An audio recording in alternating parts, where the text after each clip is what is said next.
नमस्कार. साखी कहे कबीर, कबीरांचे दोहे आणि त्याचं स्वैर मराठी रूपांतर. हे रूपांतर केलेलं आहे सौ मनीषाताई अभ्यंकर यांनी. आजचा आपला भाग चाललाय 353वा. प्रकरण चाललंय 61व. गुरु सीस खेराक अंग. दोहे आज आपण घेणार आहोत 113 ते 116. प्रथम आपण 113वा दोहा ऐकूयात. कहे कबीर गुरु प्रेम बस, क्या नियरे क्या दूर. जाका चित जासो बसे, सौते ही सदा हजूर. कहे कबीर गुरु प्रेम बस, क्या नियरे क्या दूर. जाका चित जासो बसे, सौते ही सदा हजूर. अर्थ ऐकूयात. जो गुरूंच्या प्रेमाला वश आहे त्याला जवळ काय आणि लांब काय, ज्याचं चित्त ज्यामध्ये लागलेलं आहे ती वस्तू नेहमीच त्याच्याजवळ असते. गुरूंच्या किंवा संतांच्या सहवासात का राहावं, तर सतत मनावर चांगले संस्कार होत राहण्यासाठी. पण सर्व वेळीच काही गुरूंजवळ राहता येत नाही. पण लांब असून सुद्धा मनामध्ये जर गुरूंचं स्मरण असेल तर तो साधक नित्य गुरूंच्या जवळच असतो.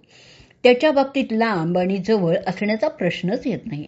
पण जो साधक नित्य गुरूंजवळ असून सुद्धा मन विषयात भटकत असेल तर तो गुरु सन्निध असून सुद्धा खूप लांब आहे असंच म्हणावं लागतं. आता आपण ऐकूयात याच दोह्यावरची मराठी साखी. सद्गुरु स्मरण नित्यासे जर, काय जवळ का दूर. जी वस्तू ज्या चित्ती असते, ती सदाच अदूर. सद्गुरु स्मरण नित्यासे जर, काय जवळ का दूर. जी वस्तू ज्या चित्ती असते, ती सदाच अदूर. पुढचा दोहा 114वा. गुरुमुखा गुरु चितवत रहे, जैसे मणि ही भुजंग. कहे कबीर बिसरे नहीं, ये गुरुमुख के अंग. गुरुमुखा गुरु चितवत रहे, जैसे मणि ही भुजंग. कहे कबीर बिसरे नहीं, ये गुरुमुख के अंग. अर्थ ऐकूयात. साप जसा मणी एकटक पाहत राहतो, त्याला विसरत नाही, त्याचप्रमाणे गुरुमुखी शिष्याने गुरूंच्याकडे एकटक पाहावं आणि त्यांचंच ध्यान करावं. साधकाने गुरूंच्या जवळ कसा व्यवहार करावा ते कबीर सांगतायत. त्यासाठी त्यांनी साप जसा मण्याकडे एकटक पाहतो असा दृष्टांत वापरलेला आहे. सापाच्या डोक्यावर मणी असतो याला काही वैज्ञानिक आधार नाहीये. कोणत्याही सापाच्या डोक्यात किंवा डोक्यावर नैसर्गिक रत्न मणी तयार होत नाहीये. सापाचं कवटीचं हाड, त्वचा, विषग्रंथी असतात, पण मणी नाही. पुराणकथांमध्ये मात्र असा उल्लेख आढळतो. भारतीय लोककथा, पुराण, विशेषतः कोब्रा नागाबद्दल अशी समजूत आहे. इच्छाधारी नाग याच्या डोक्यावर सुद्धा दिव्यमणी असतो, जो अंधारात प्रकाश देतो, विष उतरवतो, धन देतो. काही जुन्या ग्रंथात नागमणीचा उल्लेख औषध म्हणून येतो. कदाचित नागमणी नावाचा आणखी कोणता तरी मणी असावा. नाग शब्दावरून तो नागाच्या डोक्यावर असावा अशी कल्पना केली असण्याची शक्यता देखील नाकारता येत नाही. प्रज्ञानानंद सरस्वतींच्या रामचरित मानसवरील टीकेत सुद्धा नागमण्याचा उल्लेख येतो. कबीरांनी या पारंपरिक समजुतीचा गुरुमुख गुरु चितवत रहे हे सांगण्यासाठी इथे उपयोग केलेला आहे. तर आता आपण ऐकूयात याच दोह्यावरची मराठी साखी.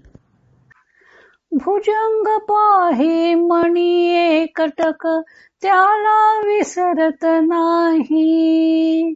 तैसा गुरुमुख साधक चित्ती, गुरुमुख स्मरुनी राही. भुजंग पाही मणी एकटक त्याला विसरत नाही. तैसा गुरुमुख साधक चित्ती गुरुमुख स्मरुनी राही. पुढचा 115वा दोहा ऐकूयात. सुख दुख सिर ऊपर सहे कबहु न छोड़े संग.